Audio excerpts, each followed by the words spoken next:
ஆண்டவராகிய இயேசு கிறிஸ்துவின் அற்புதமான நாமத்தில் 2024 ஆண்டு அந்த வருடத்தின் கடைசி நாளிலே கர்த்தருக்கு நன்றி செலுத்த இந்த ஆராதனைக்கு வந்திருக்கிறவங்க யாவரையும் மனதார வாழ்த்தி வரவேற்கிறேன். Praise Lord. எல்லாருக்கும் ஸ்தோத்திரம். ஹல்லேலூயா. சில நேரங்களில் பழச மறக்கக்கூடாது. ஏன்னா சில நேரங்களில் பழையவைகள் நமக்கு நல்ல சில பாடங்களையும் சில அனுபவங்களையும் நமக்கு கற்றுத்தரும். ஆமென். சில நேரங்களில் முந்தினவைகளை நினைக்க வேண்டாம், பூர்வமானவைகளை சிந்திக்க வேண்டாம் அப்படின்னு இருக்குது. அல்லேலூயா. அதனால நீங்க ஓல்டு ஐ ஆம் அ கோல்டு அப்படின்னு சொல்லக்கூடாது. கோல்டு ஒரு நாள் ஓல்டு ஆகும். ஆமென். அதை ஒரு நாள் நம்ம மறந்துடக்கூடாது. பேசுறோம். நல்லவர் ஒருவர் தேவாதி தேவன் ஆசிரியப்பாக. ஆமென். இந்த நன்றி செலுத்த பழைய வருடத்துக்கு தேவன் நமக்கு தந்திருக்கிற வார்த்தையை சில நிமிடங்கள் தியானித்து தொடர்ந்து நாம் புதிய ஆண்டுக்குள்ள நாம் பிரவேசிக்க போகிறோம். அல்லேலூயா. கர்த்தர் நல்லவர். ஆமென். இந்த வருடத்துடைய கடைசி நாளில் கூட ஆண்டவரே என்ன வார்த்தை இந்த 2024 ஆண்டு கடைசி இந்த நாள் புதற்கு தருகிறப்பான்னு சொல்லி ஆண்டவரை ஜெபித்த பொழுது ஸ்தோத்திர வித்தியாசமான ஒரு தலைப்பாக கொடுக்கப்பட்டிருக்கிறது. ஆனால் இதில் நமக்கு தேவையான செய்தியை ஆண்டவர் வைத்திருக்கிறார். அல்லேலூயா. அல்லேலூயா. நல்லவர். என்னுடைய தலைப்பு என்னன்னா 3 கேள்விகள், 3 கேள்விகளுக்கான காரணங்கள், இந்த 3 கேள்விகளுக்கான பதில்கள். அல்லேலூயா. 3 questions. The reasons of the questions. மூன்றாவது 3 answers. அல்லேலூயா. வித்தியாசமான தலைப்பா இல்ல? நன்றி மறவாதே இந்த தலைப்பு. அதெல்லாம் நம்ம ரெகுலரா நம்ம தெரிந்த காரியம் தான். என் ஆத்துமாவே செய்த சகல உபகாரங்களையும் மறவாதே, அது நம்ம தியானிக்கிறோம். ஆனால் கர்த்தர் இந்த 3 காரியத்தை தான் தியானிக்க வைக்கிறார். அல்லேலூயா. என்னென்ன சொல்லுங்க? 3 கேள்விகள், காரணங்கள், 3 பதில்கள். ஆமென். அதுக்கு ஆதாரமாக வாசிப்போம். நியாயாதிபதி புஸ்தகம் 6ஆம் அதிகாரம் 13ஆம் வசனம். நியாயாதிபதி புஸ்தகம் 6:13.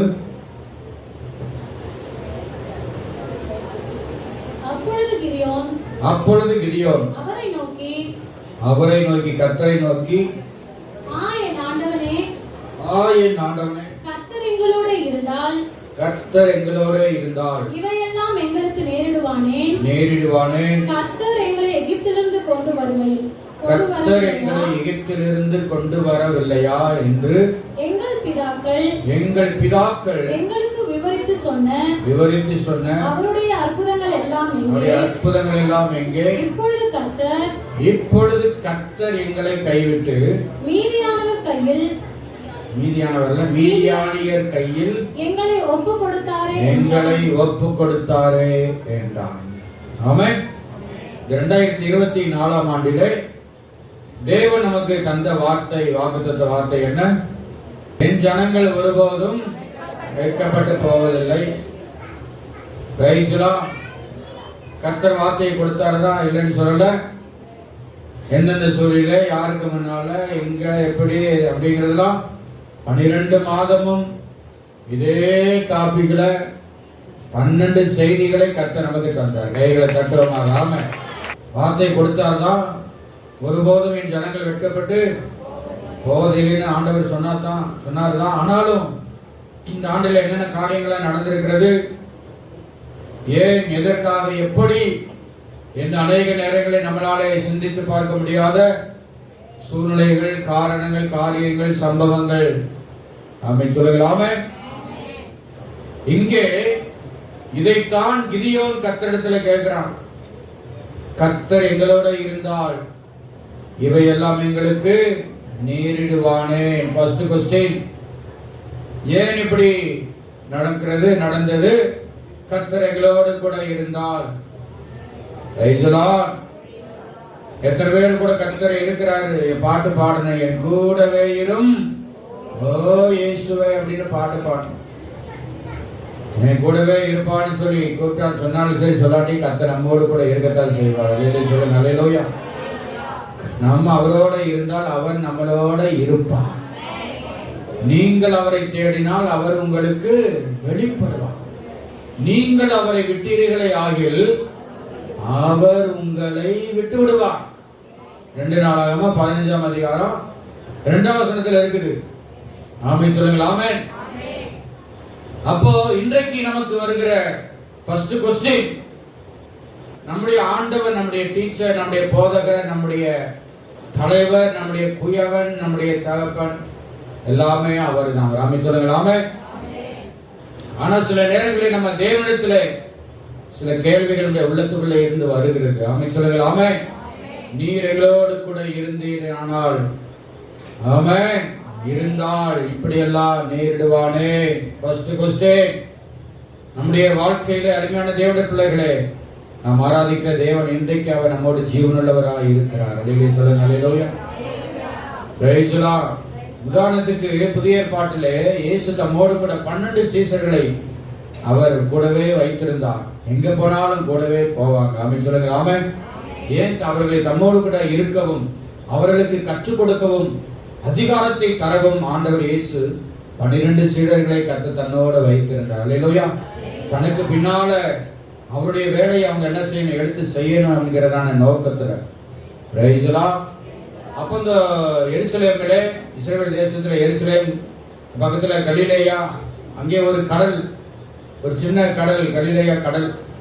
அப்போ இந்த பகுதியிலிருந்து அந்த பகுதிக்கு போறதுக்கு போட்டில் தான் என்ன செய்யணும், பிரயாணப்படணும். இன்னைக்கு கொச்சின், எர்ணாகுளம் போன்றதான இடங்கள்லாம் போய் பார்த்தீங்கன்னா ஒரு ஊர்ல இருந்து இன்னொரு ஊருக்கு போறதுக்கு டவுன் பஸ் மாதிரி போட்ல தான் என்ன செய்வாங்க, டிக்கெட் எடுத்து இன்னைக்கு போயிட்டு இருக்கிறாங்க. அப்படிதான் போக முடியும். அப்படிதான் இக்கரையில இருந்து அக்கறைக்கு போவதற்கு படகுல தான் அவங்க போகணும். 2 முறை அப்படி சீசர்கள் படகுலே போனார்கள். ஸ்தோத்திரம். ஒரு முறை போனப்போ மத்தேயு சுவிசேஷம் 14ஆம் அதிகாரம் 23 வாசிக்க வேண்டாம். அங்கே போகும் பொழுது அந்த படகுலே இயேசுநாதர் இல்லை. ஆமென். இயேசு அவர் கணித்து ஜெபம் பண்ண அவர் என்ன பண்ணாரு, மலையின் மேலே ஜெபம் பண்ணிட்டு போயிருக்கிறார். இவங்க இயேசு இல்லாம அந்த நீங்க முன்னாடி போங்க நான் வரேன் அப்படின்னு சொல்லிட்டு ஆண்டவரை ஜெபிக்க போறார். திடீரென்று சொல்லி அங்கே அந்த கடல்ல கொந்தளிப்பு ஏற்பட்டது, புயல் வந்தது. திடீரென்று புயல். அப்போ இயேசு இதை அறிந்து, சொல்லுங்க அல்லேலூயா, அந்த படகுல இயேசுநாதர் இல்லை. ஆமென். ஐயோ நம்ம என் பிள்ளைங்க புயல்ல அலப்பட்டு இருக்கிறாங்க, கஷ்டப்பட்டுக்கிறாங்கன்னு ஏசப்பா உணர்ந்து என்ன பண்ணாரு, அந்த கடலின் மேல் நடந்து போனாரு. அல்லேலூயா. இயேசுவால கடல் மேல நடக்க முடியுமா? முடியுமா? முடியாதா? முடியாதா? முடியா. ஏன்னா அவர் தேவகுமாரன். அல்லேலூயா. ஆமென். கடல் மேலே நடந்து பார்த்த உடனே நைட் நேரத்துல திடீர்னு கடல் மேலே நடந்து வந்தா என்ன தோணும்? ஐயா பிசாசு, ஏதோ ஆவி, ஏதோ ஆவி, ஆவேசம் அப்படின்னு எல்லாம் பயந்தாங்க. ஏசப்பா சொன்னாரு, நான் தான், பயப்படாதீங்க. அல்லேலூயா. Praise the lord. இயேசு இந்த படகுல ஏறின உடனே காற்றும் அமைதலாயிடுச்சு. அல்லேலூயா. கடல் அப்படியே அடங்கி போனது. கையில தட்டி கர்த்தரை மகிமைப்படுத்துங்க. அல்லேலூயா. அடுத்து மார்க் 4ஆம் அதிகாரம் 35ஆம் வசனத்துல இந்த 12 சீசர்களோடு கூட இயேசுவும் பிரயாணப்படுறாரு. அப்போ ஏசப்பா அடிக்கட்டுல போய் நல்ல தலையணை வச்சு நல்ல டயர்ல தூங்கிட்டு இருக்காரு. ஏன்னா அவர் 100க்கு 100 மாம்சத்துல இருந்தபடினால. ஆமென். திடீரென்று பயங்கரமான காற்று, புயல், எதிர்காற்று வீசினது. இந்த சீசர்கள் எவ்வளவோ கண்டு வலிச்சு பாக்குறாங்க, எவ்வளவு ட்ரை பண்ணி பாக்குறாங்க, முடியல. உடனே அப்பதான் ஞாபகம் வருது, ஏசப்பா நம்ம கூட தான் இருக்கிறாருன்னு. நான் நினைக்கிறேன் பேருந்து தான் போய் அவர் தான் முன்னணியில போய் நிற்பாரு. இயேசுவே கட்டி எழுப்பி, நாங்கெல்லாம் சாக போற, நீ நல்லா நிம்மதியா தூங்கிட்டு இருக்கிறாரு. அல்லேலூயா. கப்பல் கவுந்தா இயேசுநாதர் தான் தண்ணிக்குள்ள என்ன செய்யணும், போகணும். அதை அவங்க மறந்துட்டாங்க. எழுந்தார் ஆண்டவர், காற்றை கடலை பார்த்து இறையாதே அமைதலா இரு என்று சொன்னாரு. காற்று நின்று போயிட்டு மிகுந்த அமைதல் உண்டாயிற்று. கைகளை கண்டவமாக. அல்லேலூயா. 2 சம்பவத்திலையும் கவனிங்க. இயேசுநாதர் இல்லாம இருக்கிற சூழ்நிலையும் புயல் வந்துச்சு. இயேசுநாதர் இருந்த படகுலையும் புயல் வந்தது. ஆமென். ஆனால் அந்த புயல் காற்றை தம் பூன் தென்றலாய் மாற்றுகிற வல்லமை அவரிடத்துல இருக்கிறது. அல்லேலூயா. இன்னைக்கு இந்த வருஷத்துல கர்த்தர் என்னோடு கூட இருந்தாரா இல்லையா? இருந்தால் ஏன் இப்படி நடந்தது? என் குடும்பத்துல ஏன் இப்படி வந்தது? இந்த காரியங்கள் எப்படி சம்பவிக்கிற கேள்வி வருதா? அருமையான தேவ பிள்ளைகளே, அதுக்கு ஆன்சர் ஆண்டவர் வச்சிருக்கிறார். அல்லேலூயா. அடுத்த இரண்டாவது கிதியோன் கேட்கிறாரு, எங்கள் பிதாக்கள் எல்லாம் நீங்க எகிப்திலிருந்து அற்புதங்கள் அதிசயங்களா நடத்தி கொண்டு வந்தீங்கன்னு சொன்னாங்களே, எகிப்திலிருந்து எங்களை நீ கொண்டு வரவில்லையா அப்படின்னு சொல்லிட்டு என்னுடைய பிதாக்கள் விவரித்து சொன்ன அந்த அற்புதங்கள் எங்கே? முதலாவது, நீர் இருந்திருந்தால் நேரிடுவானே என்கிற கேள்வி. இரண்டாவது, எகிப்துல அவ்வளவு அற்புதம் நடந்துச்சு, 10 வாதைகள் அற்புதங்கள் நடந்துச்சுன்னு எல்லாம் எங்க அப்பா அம்மா சொல்லியிருக்கிறாங்க, என் தாத்தா பாட்டன் போட்டி எல்லாம் சொல்லியிருக்கிறாங்க. இன்றைக்கு அந்த அற்புதம் எங்கே போச்சு? ஸ்தோத்திரம். இந்த அதிசயங்கள் எல்லாம் எங்கே போய்விட்டது என்கிற கேள்வி அநேகருக்குள்ள இந்த ஆண்டிலே கண்டிப்பாய் வந்திருக்கும். ஆமென் சொல்லுங்களாமே. ஆனால் அருமையான தேவனுடைய பிள்ளைகளே, நம்முடைய ஆண்டவர் இயேசு இன்றைக்கும் அவர் அதிசயமானவர், அற்புதமானவராகத்தான் இருக்கிறார் என்பதை யாரும் மறந்துவிடவே கூடாது. அல்லேலூயா. நியாயாதிபதிகள் 13ஆம் அதிகாரம் 17 19 முடியாங்க. நியாயாதிபதிகள் காலத்திலே மனோவா அவருடைய மனைவிக்கு குழந்தை இல்லாத ஒரு சூழ்நிலை. அப்போ தேவ கர்த்தருடைய தூதன் போய், இப்படி வயிற்றில் ஒரு குழந்தை பிறக்க போகுது, அந்த குழந்தை நசரேனா இருக்குன்னு சொல்லி எல்லாம் சொல்லி இதை அந்த அம்மா போய் புருஷன் சொல்றாங்க. சொன்ன உடனே அப்படியா மறுபடியும் அந்த தூதன் என்கிட்ட சொல்லணும்னு சொல்லி இவரு கேட்கிறாரு. திரும்பவும் கர்த்தர் தரிசனமாய் பேசுறார். அல்லேலூயா. அப்பொழுது இந்த மனோவாவுடைய மனைவி என்ன பண்ணாங்க, ஒரு கற்பாறையின் மேல போய் சர்வாங்க தகன பலி செலுத்தி கர்த்தரை தொழுது கொண்டார்களாம். அல்லேலூயா. அப்போ அந்த தகன பலிக்கு, அந்த சர்வாங்க தகன பலி அந்த கொழுப்பை அதை வைத்து அதை தகனித்த பொழுது அது நெருப்பு மூட்டி அப்படி எரிந்தது. எரிந்து கொண்டு இருக்கும் பொழுதே அவர்கள் பார்த்து கொண்டிருக்கையில் ஸ்தோத்திரம், அங்கே அதிசயம் வெளிப்பட்டதாம். அல்லேலூயா.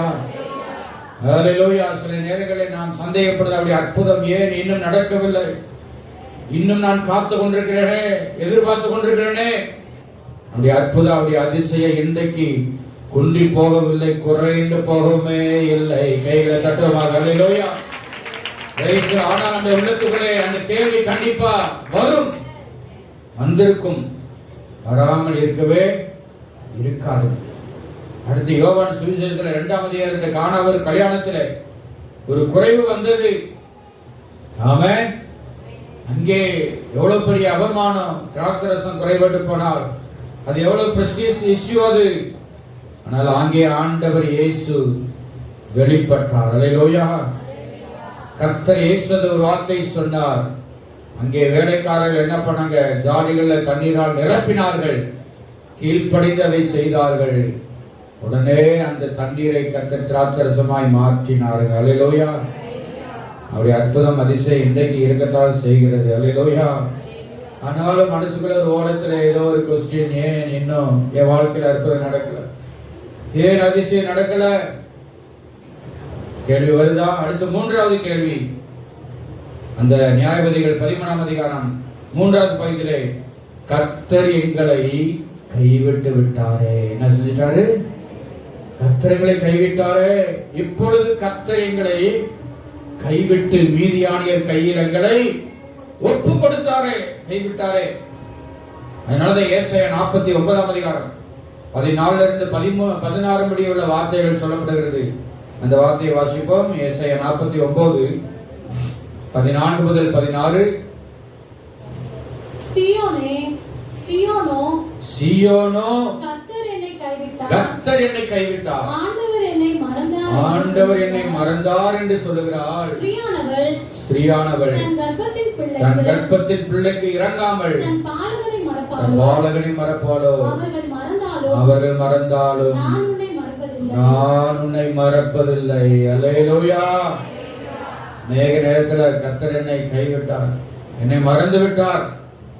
அதனாலதான் இப்படியெல்லாம் என் வாழ்க்கையில நடந்ததுன்னு சொல்லி நினைத்து கொண்டிருக்கிற அன்பான தேவனுடைய பிள்ளைகளே, இதற்கான காரணத்தை ஆண்டவர் என்ன செய்யறார்? இங்கே அங்கே வெளிப்படுத்துகிறார். ஆமென் சொல்லுங்களாமே. பிரைஸ்ல 3 கேள்விகள். இந்த காரியம் சம்பவிப்பானே, நடப்பானே, ஏன் நடந்தது? ஆண்டவர் கூட இருந்தாரா? இருந்தா எப்படி நடக்கணும்? இரண்டாவது அற்புதங்கள் அதிசயங்கள் எங்கே? மூன்றாவது கர்த்தர் என்ன கைவிட்டு விட்டார். ஆனா ஏசாயாவில் 1 சொல்லப்படுகிறது, இமைப்பொழுது உன்னை கைவிட்டு ஆனாலும் உருக்கமான இரக்கங்களால் உன்னை சேர்த்துக் கொள்வேன்.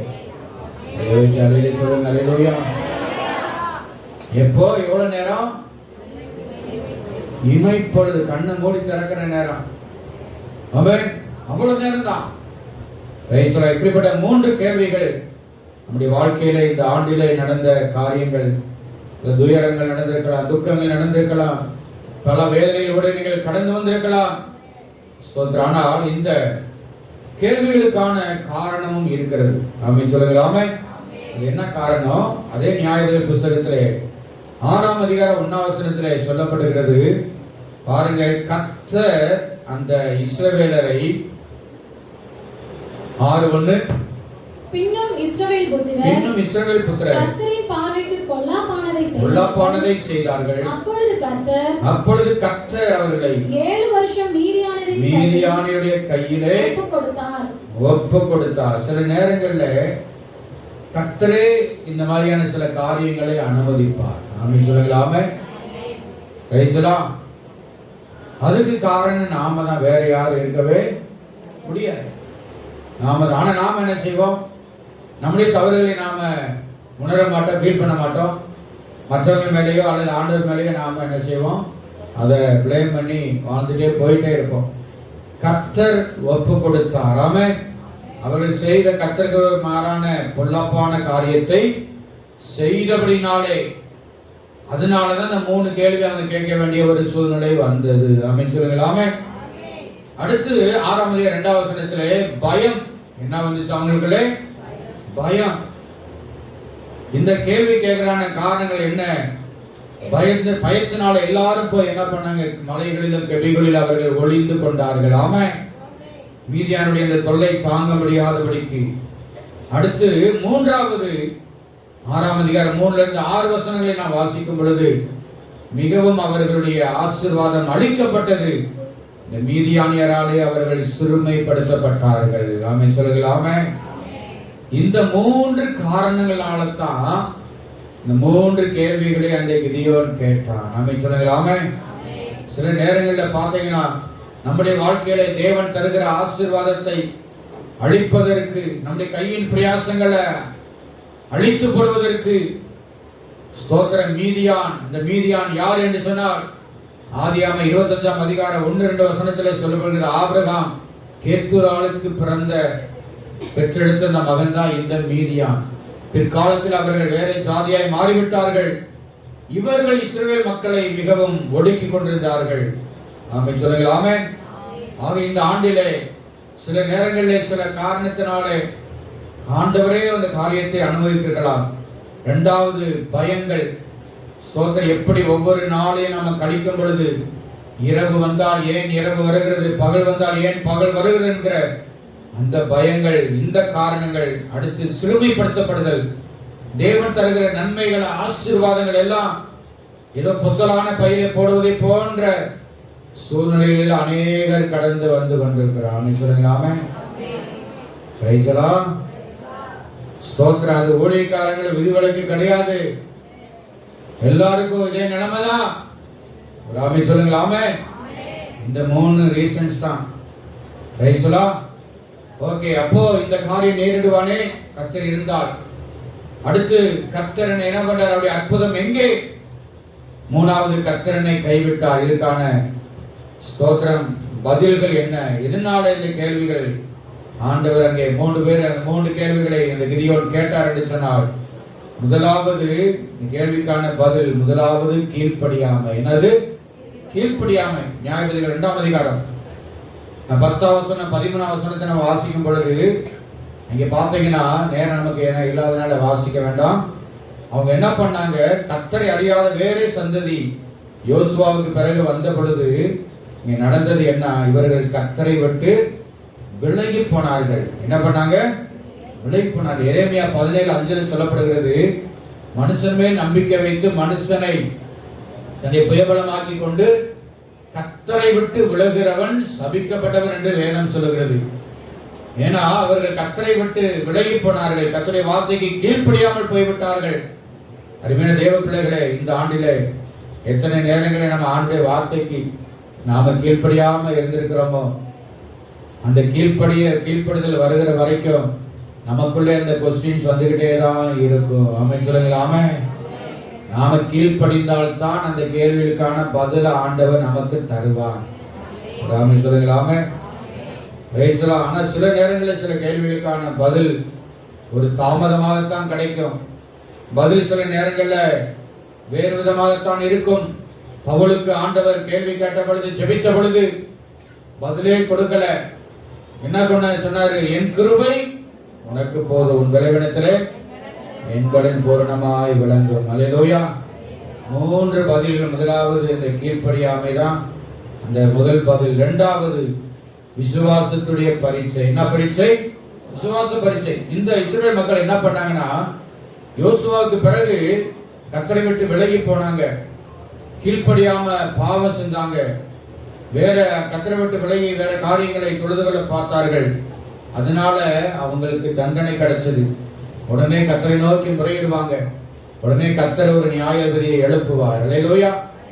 4S அப்படியே ரொட்டீனா வந்துட்டே இருக்கும். சின், சஃபரிங், சப்ளிகேஷன், சால்வேஷன்.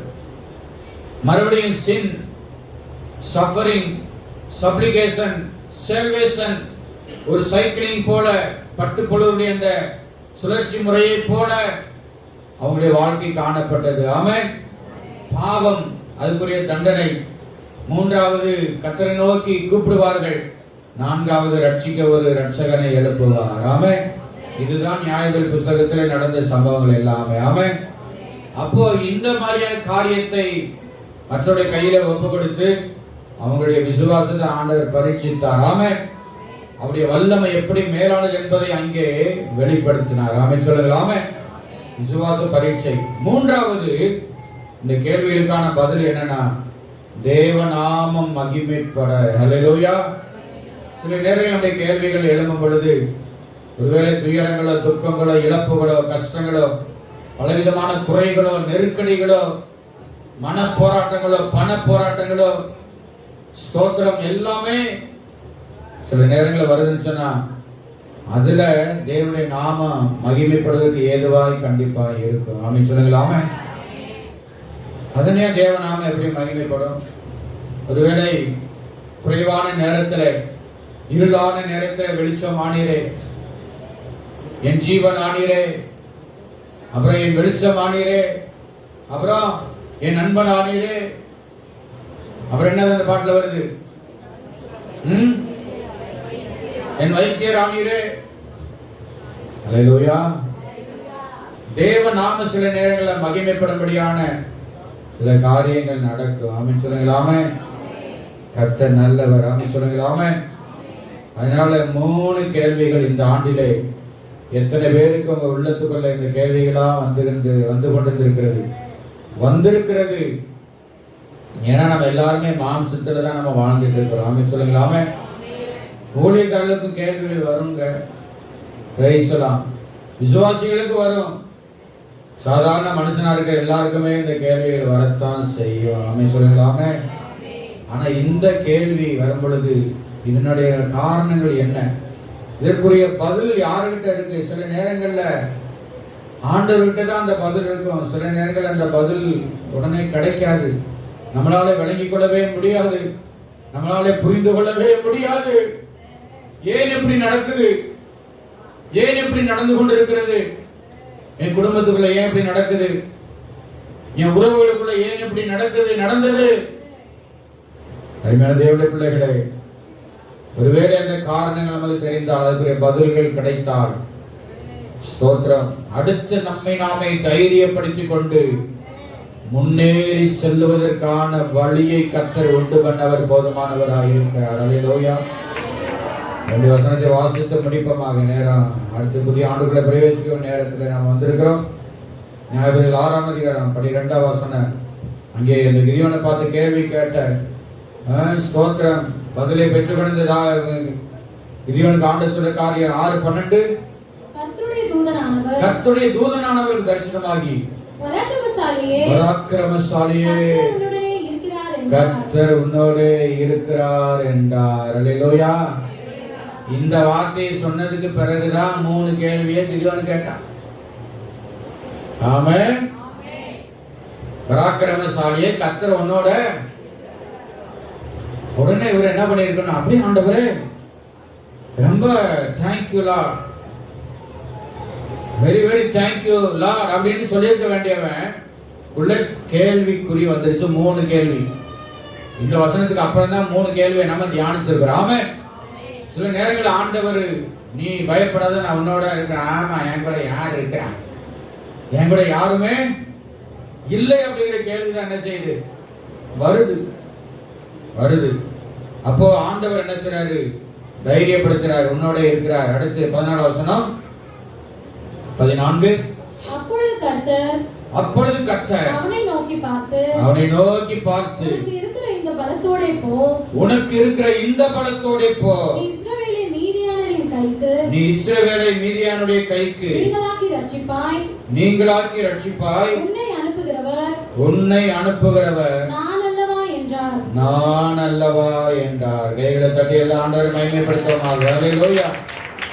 உன்னை அனுப்புகிறவர் உனக்கு இருக்கிற இந்த பலத்தோட போ. அல்லேலூயா. பராக்கிரமசாலியே சொல்லுங்க, பராக்கிரமசாலியே கர்த்தர் உன்னோட இருக்கிறார். பக்கத்துல கையை பிடிச்சு சொல்லுங்க, கர்த்தர் உங்களை பராக்கிரமசாலியா மாற்றுறார். அல்லேலூயா. கர்த்தர் உங்களை பராக்கிரமசாலியா மாற்றி உங்களுக்கு இப்ப இருக்கிற இந்த பலத்தோட, இப்ப இருக்கிற அந்த விசுவாசத்தோட, இப்ப இருக்கிற இந்த தைரியத்தோட 2025ஆம் ஆண்டுக்குள்ளே உங்களை பிரவேசிக்க செய்வான்னு கையை பிடிச்சு குலுக்கி சொல்லுங்கம்மா. ஸ்தோத்திரம். என் உள்ளத்துல பல சந்தேகங்கள் எழும்பினாலும், அதுக்கு சில காரணங்கள் நான் தெரிந்து கொண்டாலும், அதுக்குரிய பதில்களை நான் பெற்றுக்கொண்டாலும் என்னால் அதை ஏற்றுக்கொள்ள முடியலையா? என்ன பண்றது? ஆனால் ஆண்டவர் சும்மா கேள்வியோடையே அப்படியே ஆண்டவர் அனுப்பிடுவர் அல்ல. அதுக்குரிய பதிலையும் கொடுத்து, அதற்குரியதான உற்சாகம் மட்டும் வார்த்தைகளையும் கொடுத்து இந்த 2024ஆம் ஆண்டை முடிக்க வைக்க அவர் வல்லமையிலவராய் கடந்து வந்திருக்கிறார். ஆமென்.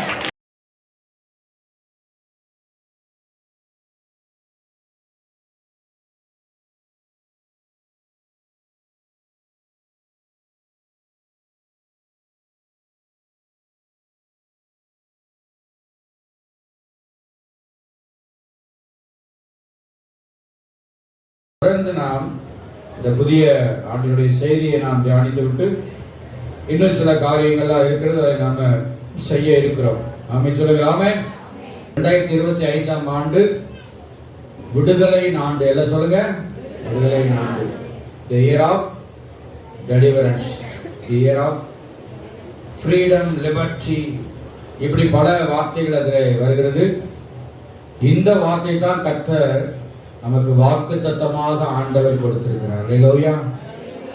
இந்த வசனத்தின் வார்த்தையின் அடிப்படையில் தான் இந்த ஆண்டு முழுவதும் நாம் அநேக காரியங்களை நாம தியானிக்க இருக்கிறோம். அல்லேலூயா. கர்த்தருடைய நாமத்துக்கு மகிமை உண்டாவதாக. ஸ்தோத்திரம். இந்த வசனத்தை வாசிப்போம். ஏசாயா 10ஆம் அதிகாரம் 27ஆம் வசனம். அந்நாளில் உன் தோளி நின்று அவன் சுமையும் உன் கழுத்தினின்று அவன் நுகமும் நீக்கப்படும்.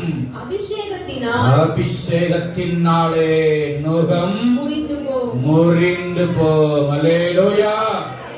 தெளிவா கர்த்தர் சொன்னாருங்க. இந்த அந்நாளிலே உன் தோளி நின்று, அந்த வார்த்தையை கர்த்தர் கரெக்டா அப்படியே உள்ளத்துல ஆண்டவர் பேசினாரு. இந்த வார்த்தை கருத்துல எத்தனை பேருக்கு மகிழ்ச்சி? அபிஷேகத்தினாலே நுகம் முறிந்து போம். அல்லேலூயா.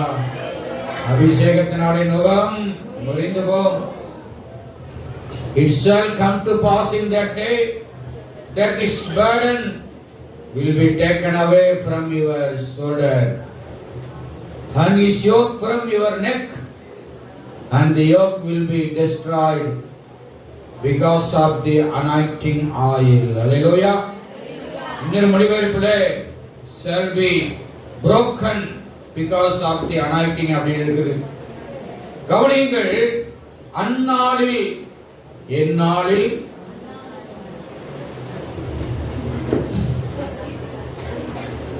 கேட்கறதே திரும்பி கேட்கறது சொல்ற மாதிரி இருக்குது.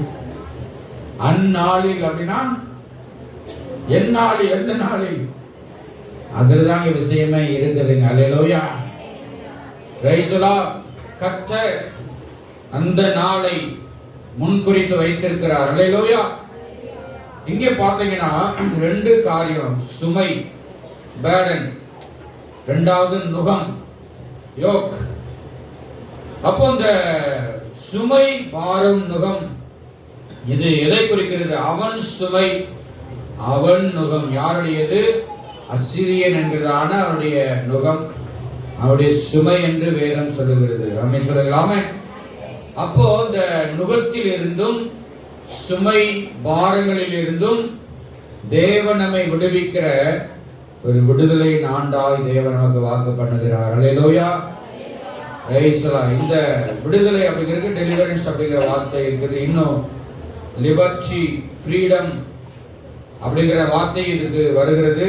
கர்த்தர் நல்லவர். ஆகவே லிபர்ட்டி, ஃப்ரீடம், அடுத்து ரெஸ்கியூ என்கிற அந்த வார்த்தை வருகிறது. இந்த டெலிவரன்ஸ், இந்த விடுதலை அப்படிங்கிறதுக்கு ரெஸ்கியூ அப்படின்னு சொன்னா ஒரு இயற்கை பேரிடரினாலே பாதிக்கப்பட்ட மக்களை மீட்பதற்கான ஒரு காரியம். ஆமென்.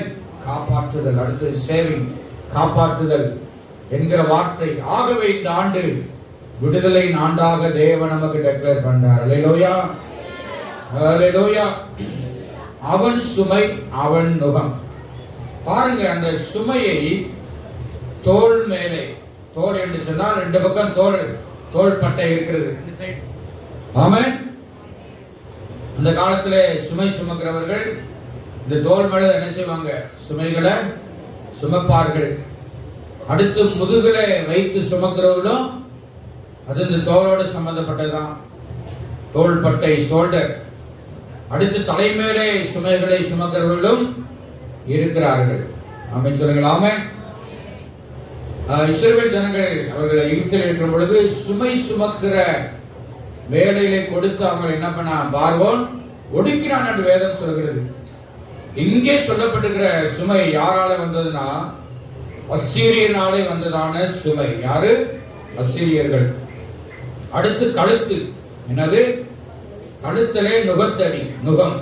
நுகத்தடினா தெரியுமா? அந்த காலத்துல மாட்டு வண்டியை பூட்டி அந்த மாட்டு கழுத்து மேல என்ன செய்வாங்க? ஒரு பெரிய உருளை கட்டை என்ன செய்வாங்க? அதை வைத்து மாடு என்ன செய்ய இழுத்துக்கொண்டு போகும். அடுத்து ஏர் பூட்டி விடுவதற்கு அந்த நுகத்தடியை கழுத்துல வச்சு என்ன செய்வாங்க?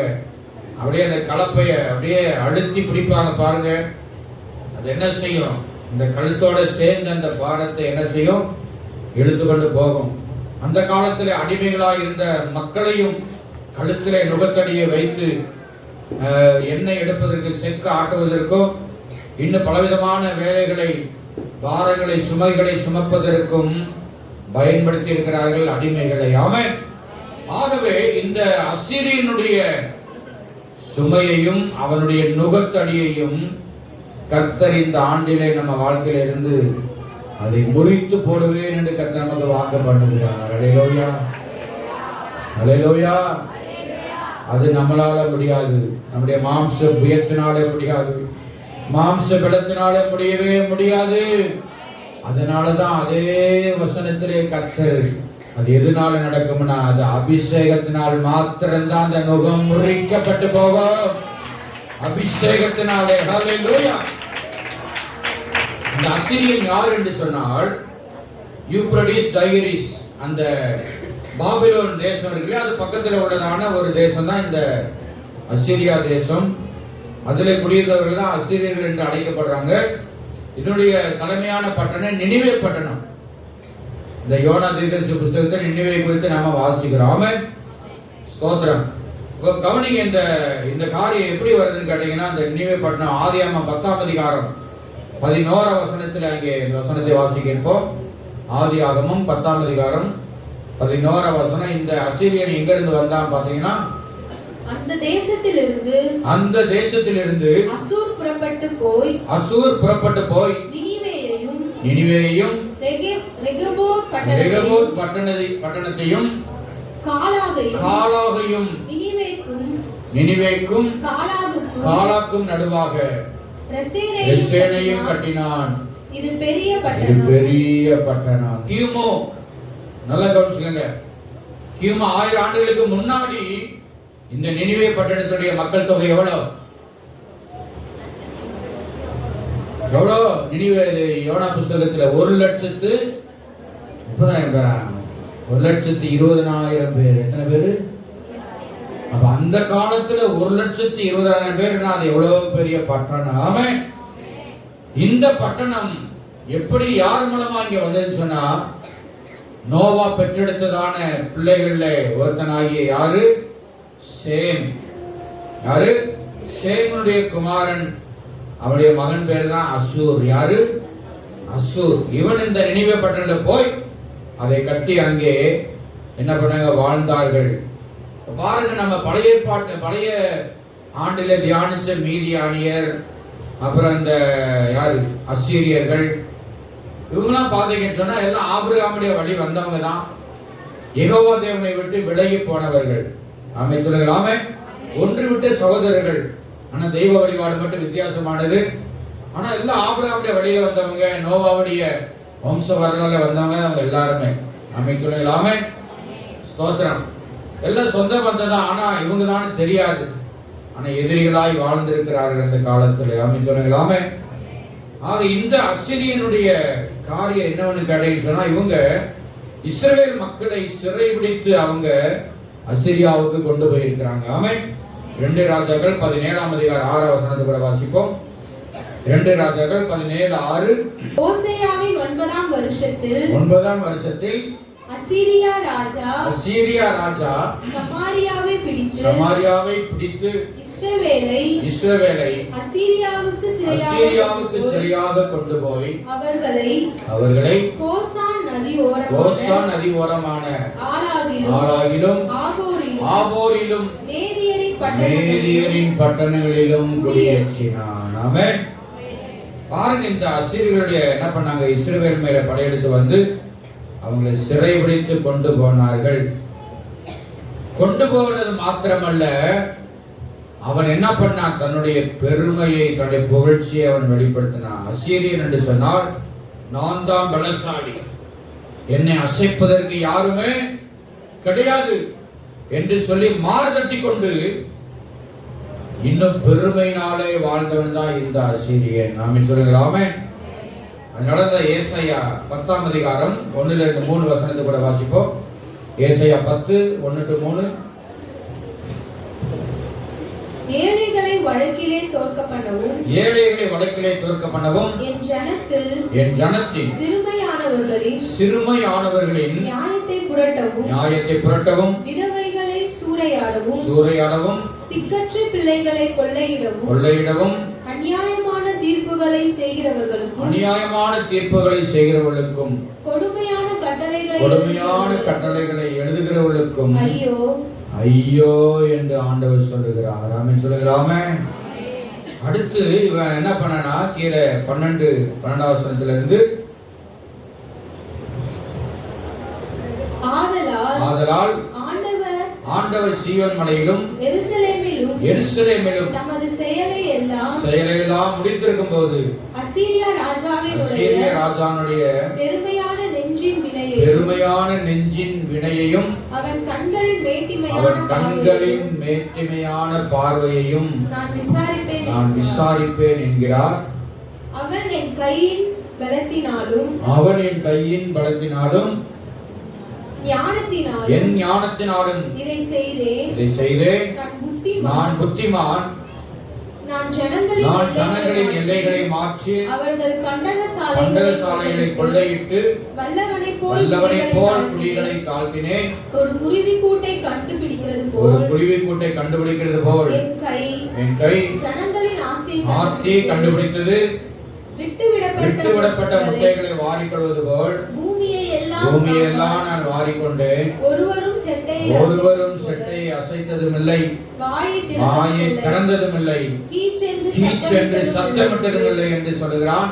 கோடரியானது தன்னால் வெட்டுகிறவனுக்கு விரோதமாக மேன்மை பாராட்டலாமோ? வாளானது தன்னை கையாளுவதற்கு விரோதமாய் பெருமை பாராட்டலாமோ? பாராட்டினால் தன்னை பிடித்தவனை மிரட்டினார் போலவும், கோலானது நான் மரக்கட்டை அல்லவென்று எழுமினார் போலவும் இருக்குமே. ஆகையால் சேனைகளின் ஆண்டவராகிய கர்த்தர் அவனை சேர்ந்த கொளுத்தவர்களுக்குள்ளே இளைப்பை அனுப்புவார். பட்சிக்கும் அக்கினியை போடும் ஒரு அக்கினியை அவன் மகிமையின் கீழ் கொளுத்துவார். கைகளை தட்டி கர்த்தரை மகிமைப்படுத்துவார். அல்லேலூயா. நாம் அந்த வாசித்த வேத வசனங்களுடைய அடிப்படையுடைய சாராம்சம் என்னங்க? அசீரியனுடைய சுமை நுகம் என்றால் என்ன? 1-2 வசனங்களே, ஏழைகளை வழக்கிலே தோற்க பண்ணணும், சிறுமைப்படுத்தணும், அநியாயமான தீர்ப்பு, கொள்ளையடிக்கணும், கொடுமையான கட்டளைகள், பெருமை, அகந்தை, மற்றவர்களை அடிமைப்படுத்துவது, என்னை யாரால் அசைக்க முடியாது என்று தன்னைத்தானே மேன்மை பாராட்டி கொள்ளுவது. ஆமென்.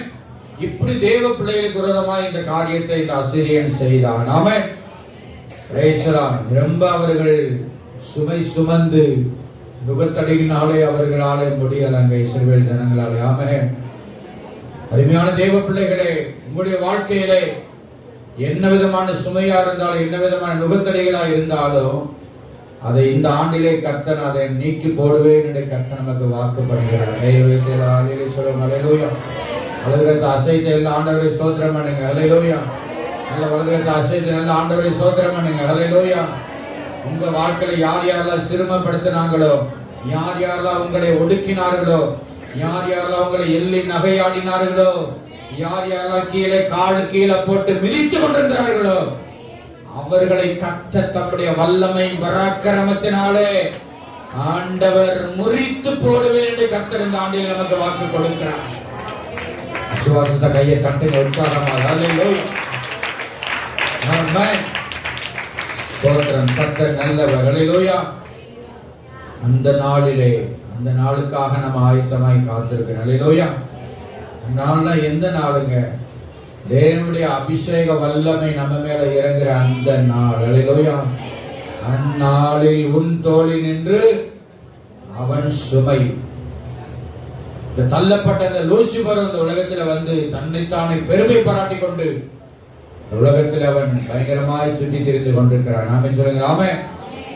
அதனால அருமையானவருடைய வாழ்க்கையில இன்னைக்கு இந்த முதல் நாளிலே உங்க ஒவ்வொருத்தருடைய தனிப்பட்ட வாழ்க்கையில இருக்கிற எல்லா அந்த பாரங்களை, சுமைகளை, நுகத்தடிகளை ஆவியானவர் முறிக்க அவர் ஆயத்தமுள்ளவராய் கடந்து வருகிறார். அல்லேலூயா.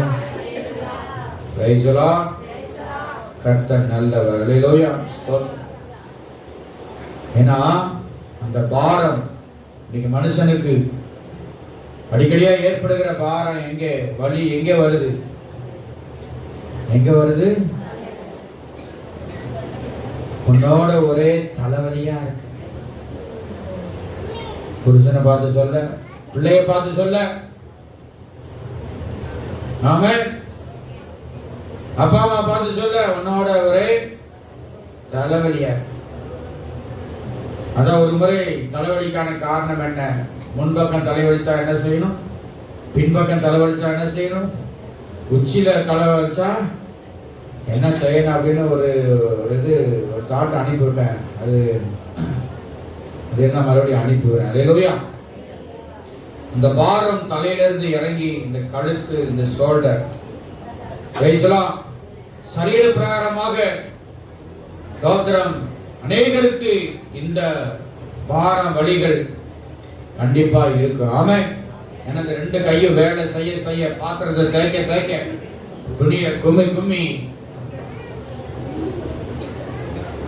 மற்றவங்க மேல இருக்கிற எல்லா கோபத்தையும் இந்த துணி மேல குமுக்கு குமுக்குன்னு குமுக்கி கடைசியில சோழலாம் விட்டு போய் இதனுடைய வலி அப்படியே கழுத்துல பரவி ஆமென் எலும்பெல்லாம் தேஞ்சு போய் எல்லாம் ஊன் எல்லாமே வத்தி போய் சரீர பிராமணன் அந்த மாதிரி காலையில் நடக்குது. ஆமென்.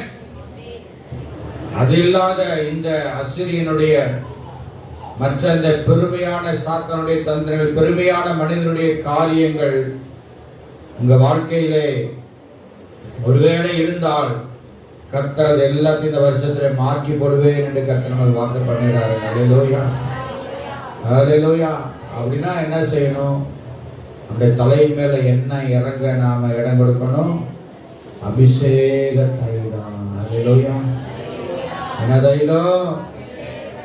எல்லாம் சொல்லுங்க. தலைமையில உங்க கையை வைங்க, பாருங்க. வலது கையை வைங்க. என் தலைமையிலே அபிஷேகம். எல்லாம் சொல்லுங்க. என் தலைமையிலே அபிஷேகம். எல்லாம் சத்தமா சொல்லுங்க. என் தலைமையிலே அபிஷேக தைலம். அல்லேலூயா. ஆவியானவர் எனக்குள்ள. எல்லாம் சொல்லுங்க. அபிஷேகம் என் மேலே. எல்லாம் சொல்லுங்க. ஆவியானவர் எனக்குள்ளே. அல்லேலூயா.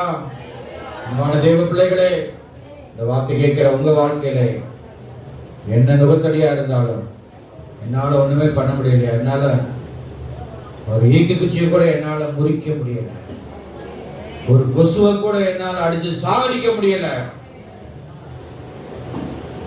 பேசலாம் இருக்கும் பொழுது பெரிய ஒரு பாரத்தை,